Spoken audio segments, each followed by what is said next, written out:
Таңертеңгі жаттығу күнді белсенді, сергек бастауға арналған ең оңай әрі пайдалы әдіс. Ұйқыдан тұрған соң денені жеңіл қимылмен ояту қан айналымын жақсартады, тыныс алуды реттейді, зат алмасуды іске қосады.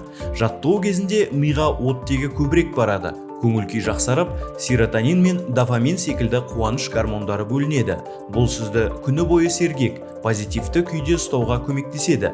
Бар болғаны 5 минут бүкіл күнге жетерлік әсер береді. Қарапайым жаттығулар: мойын, иық, бел, аяқ, қол бұлшықеттерін қозғау, тыныс жаттығулары, жеңіл созылу, арнайы зал немесе құралдарды қажет етпейді. Егер күн сайын таңертең жаттығуды әдетке айналдырсаңыз, артық салмақтың алдын алып, жүрек ауруларынан қорғана аласыз. Сонымен қатар, таңғы жаттығу жүйке жүйесін нығайтып, күйзеліс деңгейін төмендетеді. Жаттығуды ұйқыдан кейінгі 15-30 минут ішінде жасау ең тиімді. Әсіресе отырықшы өмір салты бар адамдар үшін бұл ағзаны қозғап жіберудің таптырмас тәсілі.